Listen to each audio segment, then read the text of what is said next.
सभी दोस्तों को मेरा नमस्कार। दोस्तों, क्या आपने कभी खुद से पूछा है, मैं किसकी तलाश में हूँ?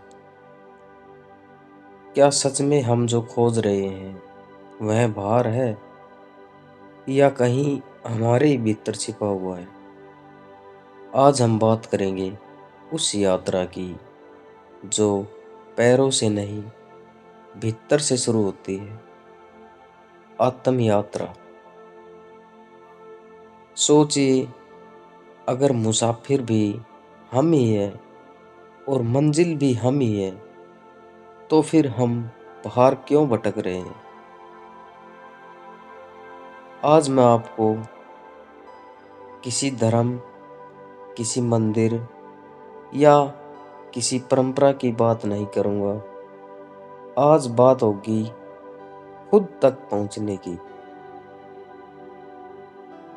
उस खोज की जो बाहर नहीं है, हमारे भीतर ही है। खोज किसकी है? किसी और की नहीं, अपनी ही। पाना किसे है? वह बाहर नहीं है, भीतर है। जिसे हम तलाश रहे हैं वह हमारा स्वभाव है। इसलिए यात्रा पद यात्रा नहीं है, यह आत्म यात्रा है। यात्रा किसी और तक पहुंचने की नहीं है, यह यात्रा अपने तक ही पहुंचने की है। जो मिला ही हुआ है उसके प्रति जागना है। संपदा खोजनी है, सिर्फ आंखें खोलनी है। यात्री भी तुम ही हो, यात्रा भी तुम ही हो, और यात्रा का लक्ष्य और गंतव्य भी तुम ही हो। इसलिए बिना कहीं जाए भी पहुंचना हो सकता है। जहां बैठे हो वहीं बैठे बैठे भी पहुंचना हो सकता है। जरा भी बिना हिले डुले भी पहुंचना हो सकता है। और जो बाहर खोजने गए हैं वो भटक गए हैं। यात्रा पहले कदम से ही गलत हो गई है। जिन्होंने सोचा बाहर है, पहले से ही चूक गए। कहीं जाना नहीं, अपने पास आना है। कहीं खोजना नहीं, अपने भीतर जागना है। और जिसे यह बात समझ में आ गई, वह तथाकथित धर्म के जाल से मुक्त हो जाता है। और ध्यान रखना, अधर्म से मुक्त होना कठिन नहीं है, धर्म से मुक्त होना कठिन है। अधर्म तो अंधेरा जैसा है, दिया जलते ही अपने आप नष्ट हो जाता है। लेकिन तथाकथित धर्म राह पर पड़ी पत्थर की चट्टानों जैसा है, सिर्फ दिए के जलने से ही दूर नहीं हो जाता है। और तथाकथित धर्म का बड़ा गहरा जाल प्रत्येक व्यक्ति के पास है। तुम्हें ऐसा व्यक्ति खोजना मुश्किल होगा जो न हिंदू है, न मुसलमान है, न ईसाई है, और न जैन है, और ना ही बौद्ध सिख है। कोई न कोई जाल पास में होता है उसके। खाली आदमी तो खोजना ही मुश्किल है, और खाली आदमी ही स्वयं तक आ सकता है। जिसे तुमने धर्म समझा है वह तुम्हारे बाजार का ही हिस्सा है, और जिसे तुमने मंदिर समझा है वह परमात्मा के नाम की एक बहुत बड़ी दुकान है। कुछ दिन पहले मैं एक कहानी पढ़ रहा था। एक गांव में एक महाकंजूस था, यहूदी या कह दे मारवाड़ी। उसने कभी भी एक पैसे का दान नहीं दिया। गांव में भिखारी को भी पता रहता है कि वह कैसा आदमी है। भिखारी भी उसके घर की तरफ नहीं जाते थे। अगर कोई गलती से नया भिखारी उसके घर की तरफ चला भी जाए तो लोग समझ जाते कि यह नया भिखारी है। जिसको थोड़ा भी पता है वह कभी भीख मांगने उसके घर पर नहीं जाता था। उसने कभी दिया ही नहीं। वह भिखारी से भी कुछ छीन और ले, ऐसा व्यक्ति था। देना उसकी आदत नहीं थी। लेकिन एक दिन वह गांव के धर्मगुरु के द्वार पर पहुंचा, यहूदी धर्मगुरु, और उसने कहा कि आज मेरे लिए कुछ प्रार्थना करनी होगी। धर्मगुरु ने सोचा कि अब प्रार्थना करवाने आया है तो कुछ दान करवा लेने का बढ़िया मौका है। लेकिन यहूदी कंजूस भी सोच विचार कर ही आया था। पूछा धर्मगुरु ने, क्या प्रार्थना करनी है? उस कंजूस ने कहा कि मेरी पत्नी बड़ी बीमार है, मेरे लिए ये प्रार्थना करो कि वो मर जाए। धर्मगुरु ने कहा, मैं प्रार्थना कर दूंगा, लेकिन मुझे ये बात बताओ कि आप मुझे दान में क्या दोगे? उस कंजूस ने कहा कि जीवन अगर मांगता तो दान भी दे देता। ये बात आपकी तब अच्छी लगती जब मैं आपसे जीवन मांग रहा होता, लेकिन मैं तो आपसे मौत मांग रहा हूँ। इसके लिए भी दान देना पड़ेगा क्या? कुछ तो संकोच करो। वह मौत मांगते संकोच नहीं कर रहा है।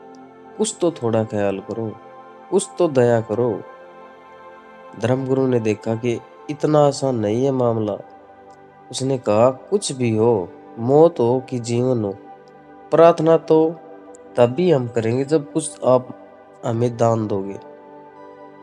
उसने कहा, अच्छा 1 रुपया ही दे देंगे। बहुत धर्मगुरु ने जोर डाला तो उसने ये बात कह दी। ऐसे कुछ बात न बनती देखी तो धर्मगुरु ने कहा, सुनो, मौत की प्रार्थना नहीं की जा सकती, क्योंकि उसका कोई उल्लेख ही नहीं है, न शास्त्र में, ना किसी ने अब तक मौत की प्रार्थना की है। परमात्मा से लोग तो जीवन की प्रार्थना करते हैं, मौत की कभी नहीं करते। तुम मुझे क्षमा करो, यह काम मैं नहीं कर सकूंगा। महाकंजूस ने कहा, छोड़ो भी ये बातें कानूनी, 5 रुपए दे सकता हूँ। धर्मगुरु बोला कि नहीं, यह तो हो ही नहीं सकता। प्रार्थना तो जीवन की ही हो सकती है, लेकिन एक तरकीब मैं तुम्हें बता देता हूँ, क्योंकि कानून में सब तरह की तरकीब होती है। शास्त्रों में ऐसा कहा है कि अगर कोई आदमी मंदिर को दान का वचन दे तो 3 महीने के अंदर उसकी पत्नी मर जाती है, दंड स्वरूप। तो तुम दान की घोषणा कर दो, देने की कोई बात नहीं है, बस खाली घोषणा घोषणा कर दो। पत्नी 3 महीने के अंदर मर ही जाएगी। तो उस महाकंजूस ने कहा कि जब देना ही नहीं है, तो उसने कहा तब ठीक है, 1 लाख रुपया दान दे देंगे, जब देना ही नहीं है तो। धर्मगुरु ने कहा, जब देना ही नहीं है तो 1 लाख का क्या देना, कम से कम 10 लाख तो बोल दो। अरे 10 लाख की कह दो, थोड़ा सुख जाए, क्योंकि कल्पना में भी देना कष्टकर मालूम पड़ रहा था उसको। उसने कहा 10 लाख ज्यादा हो जाएंगे। पर धर्मगुरु ने कहा, जब देना ही नहीं है तो 1 लाख भी वही बात है और 10 लाख भी वही बात है। वह बड़े बेमन से राजी हुआ और घर लौट गया। पत्नी मरी तो नहीं, बीमार थी, ठीक हो गई। वह बड़ा चकित हुआ। 3 महीने पूरे हुए, वह वापिस आया। उसने कहा कि यह नियम तो काम नहीं किया। धर्मगुरु ने कहा कि देखो, शास्त्र कहता है दंड स्वरूप एज ए पनिशमेंट, मगर तुम तो चाहते हो कि पत्नी मर जाए, इसलिए यह तुम्हें दंड तो न होगा, यह तो पुरस्कार हो जाएगा। इसलिए प्रार्थना व्यर्थ थी। अगर तुम सच में यही चाहते हो कि पत्नी मर जाए, तो तुम अब ऐसा करो कि जाकर बाजार से कुछ हीरे जवाहरात खरीदो, कुछ सुंदर साड़ियां खरीदो, पत्नी को भेंट करो। पत्नी तुम्हारी प्रति इतने प्रेम से भर जाए और तुम भी इतने प्रेम से भर जाओ कि तुम्हारे प्राण कहने लगे कि अब नहीं, अब मत मर, हे परमात्मा अब मत मारना। तब वह मारेगा कि तभी तो दंड हो सकता है। यह बात जची, पर उसने कहा, हीरे जवाहरात मैंने कभी नहीं खरीदे। धर्मगुरु ने कहा, क्या हर्ज है, पत्नी तो मर ही जाएगी, तुम बेच देना किसी और को, थोड़ा लाभ ही भला हो जाए, नुकसान तो होना नहीं है, चीजों के दाम घटेंगे नहीं बढ़ेंगे ही आखिर में। ये बात पक्का जच गई।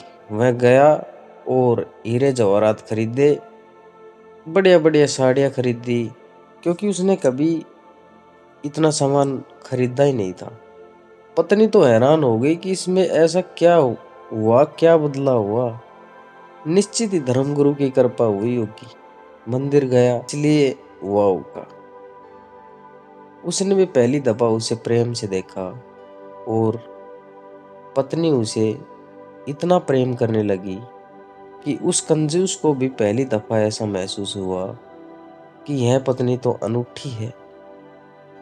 मैं ऐसे ही इसे मारने की प्रार्थना कर रहा था। तब वह डरा। अब उसके मन में यह होने लगा कि यह मर न जाए, और 3 महीने करीब होने के पास आ रहे थे और पत्नी बीमार पड़ गई। तो वह घबराया और भागा भागा धर्मगुरु के पास पहुंचा। उसने कहा, यह तो मुसीबत हो गई, नियम काम करता मालूम पड़ रहा है, पत्नी बीमार पड़ गई, अब कैसे बचाएं उसे।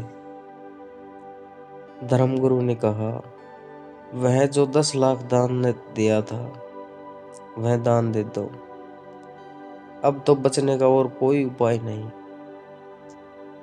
जिसको तुम मंदिर कह रहे हो वे तुम्हारी दुकान के आसपास बड़ी दुकानें हैं, वहां भी व्यापार के वही नियम काम कर रहे हैं। तुम्हारे धर्मगुरु तुमसे भिन्न नहीं है, हो भी नहीं सकते, नहीं तो तुम्हारे धर्मगुरु कैसे होंगे। तुम्हारे धर्मगुरु होने के लिए तुम्हारे जैसा ही होना जरूरी है। तुम्हारा ही गणित, तुम्हारा ही हिसाब, तुम्हारे मन का व्यवसाय, तुम्हारे मंदिर तुम्हारे जैसे ही है। ध्यान रखना, तुम्हारा मंदिर तुम्हारा है, परमात्मा का नहीं। तुमने ही उसे बनाया है और तुमने जो मूर्ति स्थापित की है वह तुम्हारी ही मूर्ति होगी। परमात्मा की तो मूर्ति का तुम्हें पता भी कहाँ है। और जिस मूर्ति के सामने तुम झुके हो वह अपनी ही धारणाओं के सामने झुकना है। परमात्मा की कोई मूर्ति बनानी जरूरी नहीं है, क्योंकि वह तो तुम में मूर्तिमान हुआ है। तुम्हें कहीं बाहर झुकने का सवाल ही नहीं है। भीतर झुकने की कला अगर तुम्हें आ जाए तो ध्यान रखना, किसी के सामने झुकने का सवाल ही नहीं है, बस झुकने की कला आनी चाहिए। झुकना तुम्हारा स्वभाव बन जाए। जिस दिन भी तुम अपने खुद के अंदर झुकोगे तो तुम पाओगे कि किसी मंदिर के सामने खड़े हो। जिस दिन भी तुम्हारे भीतर की अकड़ टूटेगी, अहंकार गिरेगा, तुम पाओगे यह चिन्मय मंदिर तो सदा से भीतर था, आदमी के बनाए घरों में पुकार रहा था, और जिसे मैं खोज रहा था वह मेरे भीतर सदा मौजूद था। ढूंढता फिरता हूँ ए इंकलाब अपने आप को, आप ही गोया मुसाफिर, आप ही मंजिल हो। तुम ही हो भगवान और तुम ही हो भगत, तुम ही हो पूजा पूजा पुजारी पूज्य, सब कुछ तुम ही हो। और जब तक तुम्हें यह बात याद नहीं होगी तब तक तुम भटकते ही रहोगे। इसलिए बुद्ध ने न तो परमात्मा की बात की न प्रार्थना की बात की। बुद्ध केवल ध्यान की बात करते हैं। अप्रमाद प्रमाद में लगे रहो, कामरति का गुणगान मत करो। प्रमाद रहित व ध्यान में लगा पुरुष विपुल सुख को प्राप्त होता है। एक एक शब्द समझ लेना जैसा है। प्रमाद में मत लगे रहो। जैसे तुम जी रहे हो वह जीवन प्रमाद का है। प्रमाद का अर्थात मूर्छा का। वह जीवन तंद्रा का है। कभी कभी तुम भी जागते हो तो तुम्हें भी लगता है कि तुम व्यर्थ जी रहे हो। ऐसा आदमी खोजना मुश्किल है जिसे कभी कभी झलक ना आती हो कि क्या मैं व्यर्थ जी रहा हूँ। किसी दिन तुम सुबह उठकर ऐसा ध्यान लगाना जैसे तुम्हें लगेगा क्या सार है इसमें। रोज उठता हूँ, रोज जागता हूँ, दौड़ता हूँ, बाजार है, धूप दौड़, अपाधापी, कमाना है, सांझ फिर से सो जाना है, फिर सुबह उठ जाना है। सुबह होती है, शाम होती है, उम्र यूं ही तमाम होती है। लेकिन किस लिए? क्या प्रयोजन है इन सब का?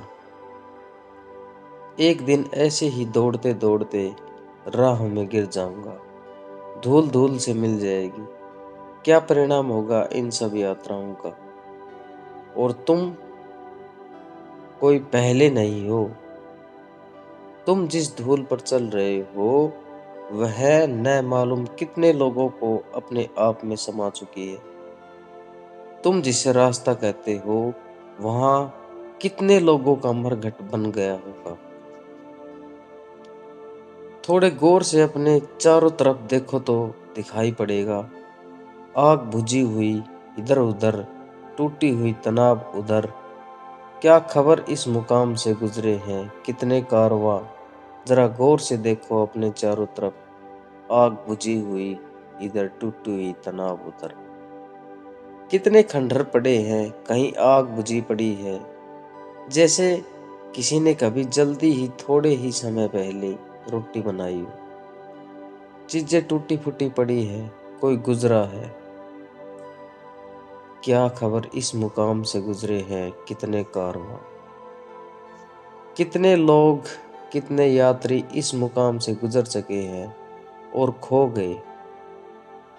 उनका कोई चिन्ह भी खोजे तो अब नहीं मिलेगा। ऐसे ही तुम भी खो जाओगे। इस दुनिया से तुम भी ऐसे ही चले जाओगे। यह बोझ सभी को कभी न कभी पकड़ लेता है, लेकिन तुम इसे जुटला देते हो। तुम अपने को संभाल लेते हो। तुम्हारा संभालने का मतलब क्या है? तुम अपने को संभलने ही नहीं देते। जब कभी संभलने का क्षण आता है, टाइम आता है, तुम फिर अपने पुराने ढांचे में लग जाते हो। दौड़कर दुकान पर पहुंच जाते हो या मोबाइल या रेडियो खोल लेते हो या अखबार पढ़ने लगते हो या किसी से बातचीत करने में लग जाते हो। घबराहट होती है कि ये क्षण कितने खतरनाक हो सकते हैं, क्योंकि इन्हीं क्षणों में वैराग्य जन्मता है। इन्हीं क्षणों में संन्यास का जन्म होता है। तुम यहाँ वहाँ उलझा लेते हो ताकि ये खतरनाक बातें तुम्हें दिखाई न पड़े। तुम किसी झूठ में तल्लीन हो जाते हो। सत्य अगर जागने का तुम्हारे पास भी आता है तो तुम करवट ले लेते, फिर नींद में खो जाते। ऐसा आदमी तो खोजना ही मुश्किल है जिसको कभी न कभी यह दिखाई न पड़ता हो कि यह सब व्यर्थ है जो मैं कर रहा हूँ। लेकिन फिर भी आदमी वहीं किए चला जाता है जो व्यर्थ दिखाई पड़ता है। प्रकाश के किन्हीं क्षणों में, ज्योतिर्मय चैतन्य की किसी अवस्था में, जब जब ये सब व्यर्थ दिखाई पड़ता है, तब तुम फिर किसी अंधेरे में उतर आते हो बार बार। क्यों? इसे बुद्ध प्रमाद कहते हैं। प्रमाद का अर्थ है जानते हो फिर भी जो जानते हो उसे विपरीत जीते हो।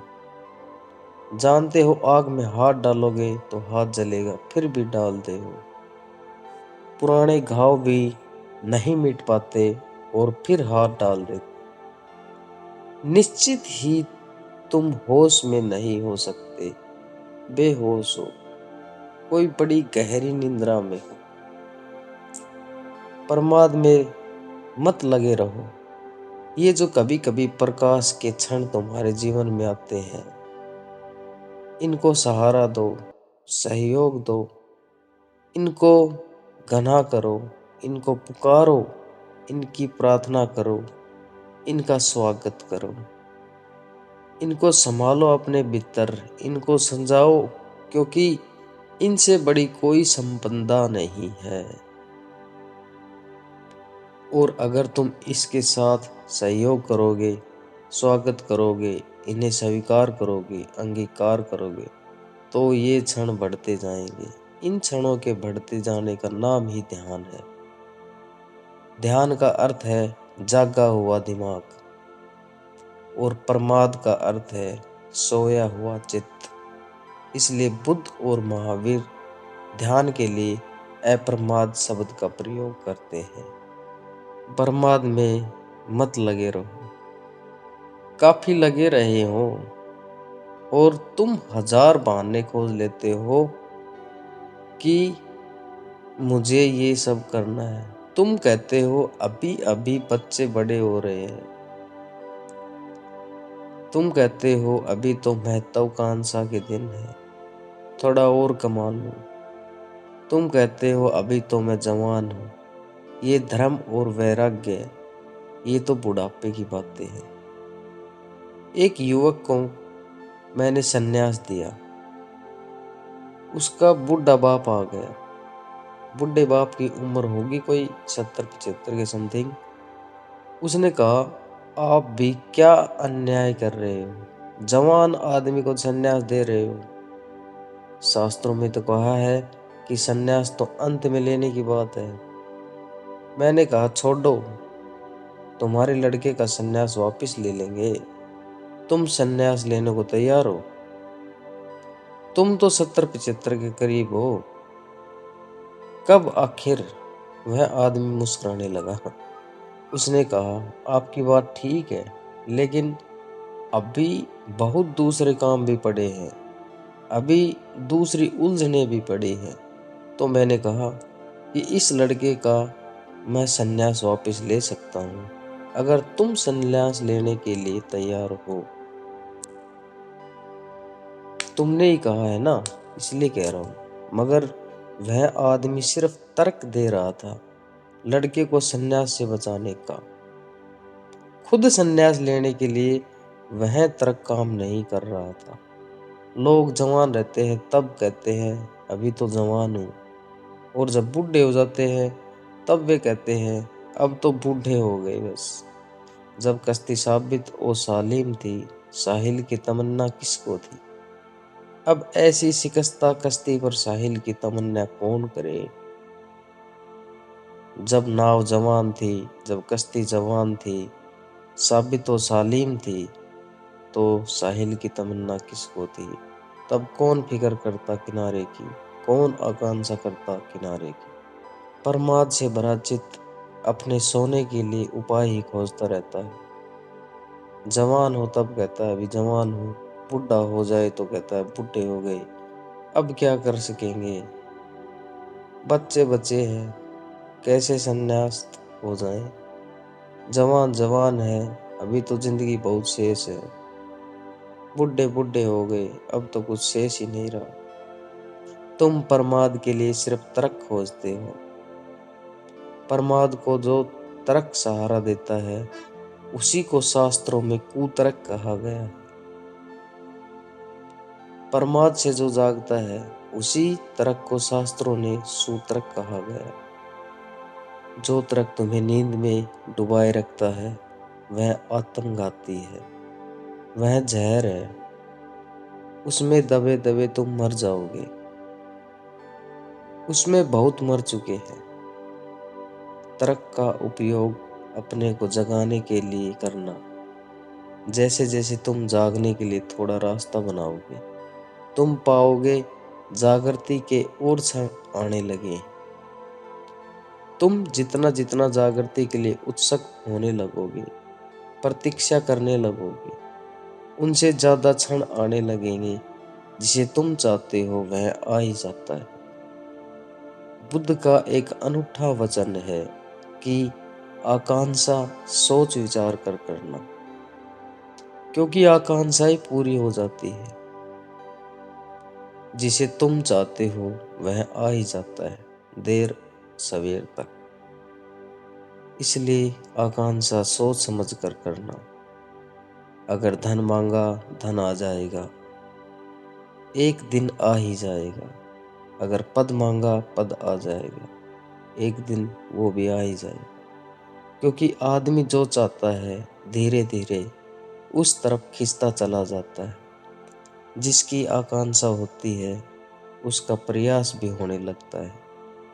जिसका प्रयास होता है उसकी प्राप्ति भी होने लगती है। सोच समझ कर मांगना, क्योंकि जो मांगा है वह मिल ही जाता है। विचार कर मांगना, नहीं तो पछताओगे, नहीं तो रोओगे।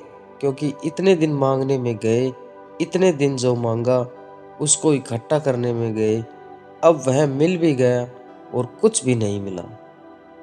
कुछ और मांग लिया होता। प्रमाद में मत लगे रहो। पूरी जिंदगी, जिसे तुम जिंदगी कहते हो, वह एक गहरी नींद है जिसमें तुम करते करते बहुत हो जाता है, लेकिन होता कुछ भी नहीं। चलते बहुत हो, पहुंचते कहीं भी नहीं। जिसमें तुम सिर्फ मरते हो, जीते नहीं। इसलिए कामरति का मत गुणगान करो, मत गुणगान करो वासना का।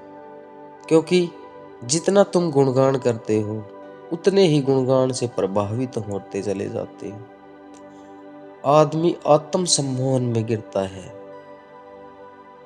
तुमने कभी सोचा, तुम जिस चीज का गुणगान करते हो वही चीज तुम्हारे मन में समाने लगती है। गुणगान तुम्हारा ही तुम्ही को प्रभावित कर जाता है। बुद्ध और महावीर दोनों ने कहा है, काम कथा मत सुनो, क्योंकि काम कथा ही लोग देखते हैं, सुनते हैं। फिल्म हो कि रेडियो हो कि किताब हो कि उपन्यास हो कि कविता हो, लोग काम कथा ही सुनने और पढ़ते हैं। और फिर जब काम वासना जोर से पकड़ती है तो घबराते हो। तब कहते हैं यह तो बड़ा मुश्किल है, इससे छुटकारा कैसे हो। उसी को आरोपित करते हैं, उसी को सींचते हैं और उसी को संभालते हैं। और जब संभल जाती है और जब सारे जीवन को जकड़ लेती है तो फिर चिल्लाते हो, चीखते हो कि इससे छुटकारा कैसे हो। काम वासना वस्तुतः कुछ भी नहीं, सम्मोहन है। और जिस चीज के प्रति तुम सम्मोहित होते चले जाओ, सम्मोहित का अर्थ है जिसका भी तुम सुझाव अपने को देते चले जाओ, वही चीज रसपूर्ण हो जाती है।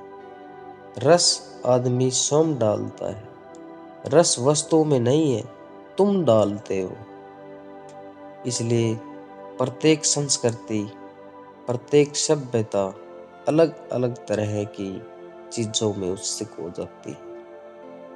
पर जिसमें तुम उत्सुक हो जाते हो उसी में सौंदर्य और काम वासना का जन्म होता है। हजारों संस्कृतियां जमीन पर रही है, उन्होंने अलग अलग चीजों में सौंदर्य देख लिया। जिसमें सौंदर्य देखना चाहा है वहीं दिखाई पड़ गया। बुद्ध कहते हैं, कामरति का मत गुणगान करो, रुको, सोचो। क्योंकि जिस चीज का भी तुम गुणगान करोगे तुम उसी तरफ अनजाने आकर्षित होते चले जाओगे। आदमी अपनी ही बातों से प्रभावित हो जाता है। तुमने कभी देखा, रास्ते में अंधेरे में किसी गली कूचे से गुजरते हो, अकेले हो, डरते हो, गीत गुनगुनाने लगते हो या सिट्टी बजाने लगते हो। क्या फायदा सिट्टी बजाने से?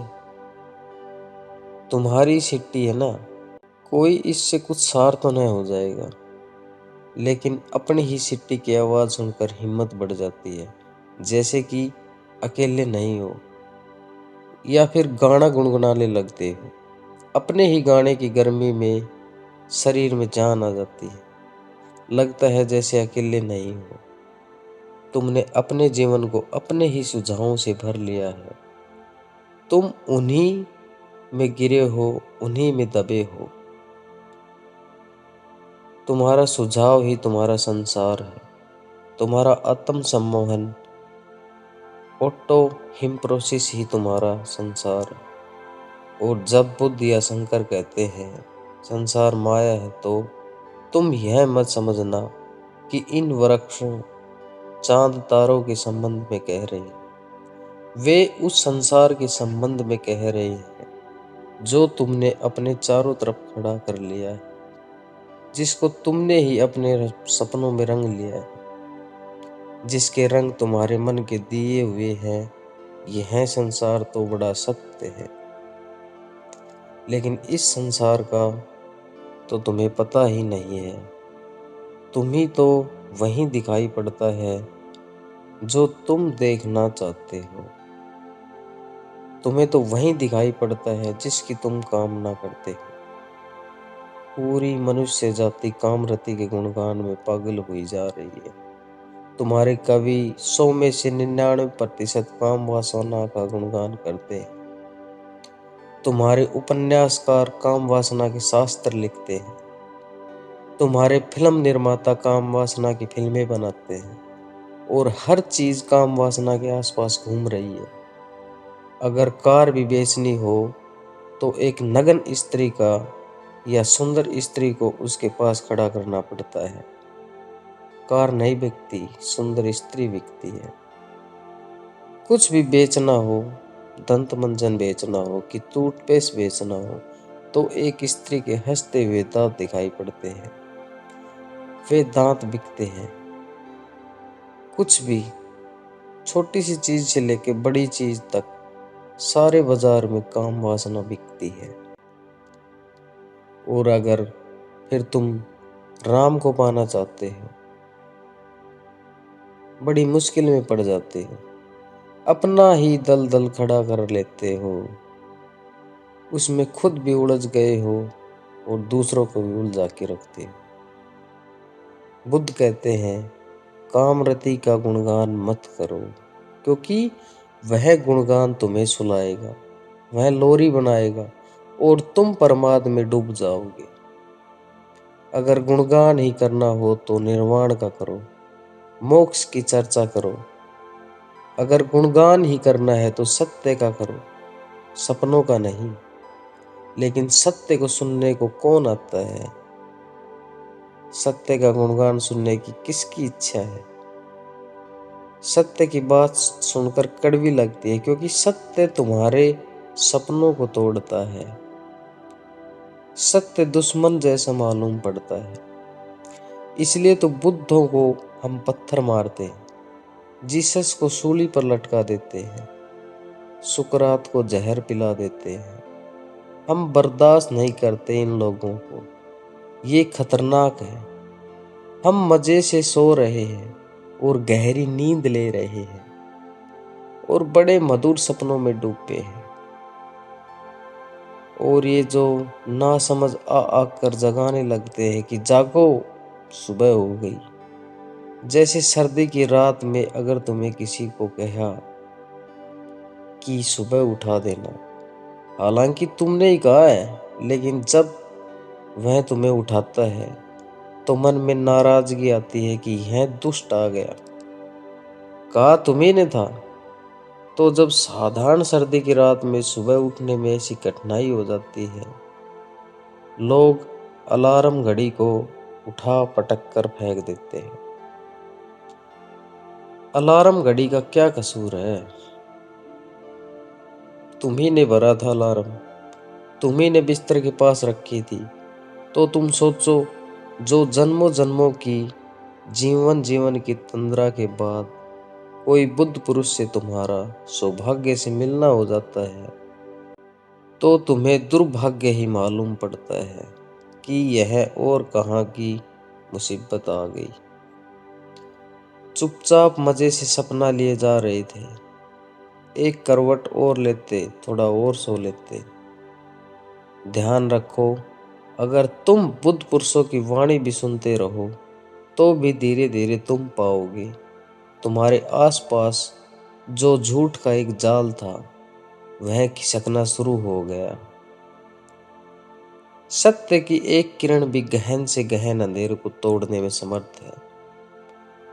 छोटी सी किरण जन्मों का अंधेरा टूट जाता है। प्रमाद में मत लगे रहो, कामरति का गुणगान मत करो। प्रमाद रहित वह ध्यान में लगा पुरुष विपुल सुख को प्राप्त होता है। एक ही सुख है और वह सुख है सोम में रमण। एक ही सुख है, वह सुख दूसरे में रमण का नहीं है। काम वासना का सार है दूसरे में सुख की आशा। ध्यान का सार है स्वयं में सुख की खोज। बस ये दो ही यात्राएं हैं, या तो दूसरों को खोजो या अपने को। जिसने दूसरों को खोजा वह अपने को न तो खोज पाया और न ही दूसरों को अपने में खोजा। उसे दूसरे की खोज की जरूरत ही नहीं। जिसने अपने को पा लिया उसने सब कुछ पा लिया। एक सूफी फकीर हुआ बहाउद्दीन। बड़ी ख्याति थी उसकी। उसके शब्द बड़े गहरे थे। उसका व्यक्तित्व बड़ा अनूठा था। दूर दूर से लोग यात्रा करके उसके पास आते, लेकिन सभी ठीक कारणों से आते थे। ऐसा नहीं, क्योंकि कारण तो तुम्हारे भीतर होता है। एक आदमी उसके पास इसलिए आ गया था और शिष्य हो गया था कि कैसे भी मैं इतना प्रभावशाली हो जाऊं जैसा बहाउद्दीन है। बहाउद्दीन ने उसे देखते ही कहा, तुम गलत कारण से सही जगह आ गए। उस आदमी ने कहा, क्या मतलब? बहाउद्दीन ने कहा, तुम अपने को बदलने नहीं आए हो, अपने को सजाने आ गए हो। और तुम मेरे पास ध्यान करने नहीं आए। तुम्हारी उत्सुकता अभी भी परे में है। तुम दूसरों को प्रभावित करना चाहते हो और यही तो ध्यान के विरोध में। तुम सोच समझ कर जाओ या सोच समझ कर आओ। उस आदमी को बात तो सही लगी, लेकिन वह आया तो इसलिए था कि दूसरे उससे प्रभावित कैसे हो। कैसे भी वह एक विश्व गुरु बन जाए। गुरु होने की आकांक्षा ही काम वासना। बहाउद्दीन ने कहा, क्योंकि तुम्हारी नजर में इस पर है कि दूसरे मुझे कैसे माने, कैसे पूजे। ध्यानी इस बात की चिंता करता है कि कैसे मैं स्वयं का हो जाऊं। कोई पूजेगा नहीं पूजेगा यह उसके विचार में बिल्कुल भी नहीं आता। कोई पूजेगा या पत्थर मारेगा ये दूसरे समझे। ध्यानी अपने आप में डूबता है। उसको बात तो सही लगी। अब उसको बहाउद्दीन के सामने आना और भी मुश्किल हो गया, तो वह छिप कर आने लगा। यह देखने की कोई जरूर ऐसी तरकीब होगी जिससे ये इतना प्रसिद्ध हुआ है, आदमी की जिसकी वजह से इतने लोग प्रभावित हैं। एक दिन बहाउद्दीन ने अपने खीसे में से एक हीरा निकाला और कहा, यह हीरा ऐसा मूल्यवान है जैसा सत्य मूल्यवान होता है, और यह हीरा बड़ा चमत्कारी है। उस आदमी ने सोचा कि मिल गई बात। यह इसी हीरे की वजह से यह आदमी इतना प्रभावी है। रात छिप गया वह। जब सब सो गए, वह अंदर गया। खिस्से में से बहाउद्दीन के हीरा निकालकर भाग खड़ा हुआ। लेकिन हीरा लेकर उसने इतनी बड़ी कोशिश की कि कोई प्रभावित न हो, किसी को पता न चले। हाथ में रखकर बैठा रहे, कोई पूजा न करे न। वह बड़ा परेशान हुआ कि मामला क्या है, हीरा तो वही है। ऐसे वर्ष बीत गए। एक दिन बहाउद्दीन ने उसके द्वार पर गए और उससे कहा कि अब बहुत हो गया है, अब वह मेरा हीरा वापस लौटा दो। उस आदमी ने कहा, लेकिन मैं इसी हीरे के बल पर बड़ा प्रभाव पैदा करने की कोशिश कर रहा हूँ, कोई प्रभावित ही नहीं हो रहा, मामला क्या है? बहाउद्दीन ने कहा, जब तक तू हीरा न हो जाए तब तक तेरे हाथ में आया हीरा भी पत्थर हो जाएगा, और तू अगर हीरा हो गया तो तेरे हाथ में आया पत्थर भी हीरा हो जाएगा। तू कब तक बाहर की चीजों में परेशान रहेगा? इस हीरे में कुछ भी नहीं रखा है, तू इसे वापस लौटा दे। उस दिन जानता था कि तू छिपा है, इसलिए हीरा निकाला था ताकि तुझसे छुटकारा हो। जब तू रात निकाल कर लेके गया था जेब से, तब भी मैं जागा हुआ था, क्योंकि योगी कहीं सोता ही नहीं है। इसलिए तो मुझे पता है कि हीरा कहाँ है, और तूने अब काफी दिन प्रयोग कर लिया, अब लौटा दे। और अब तो समझ में आ गई होगी, बाहर से नजर को भीतर हटा। हीरा मांगने नहीं आया हूँ, तुझे बुलाने आया हूँ कि अब तुझ में अक्ल आ जानी चाहिए। जीवन के दो ही ढंग है, या तो बाहर का हीरा भीतर का हीरा हो, या भीतर को समझ लेना काफी हो। जीवन के दो ही मार्ग है, या तो तुम भिखारी की तरह खोजते रहो हाथ फैलाकर, या भिक्षा पात्र लिए तुम सम्राट हो जाओ। अपने भीतर झांको, प्रमाद में मत लगो, कामरति का गुणगान मत करो।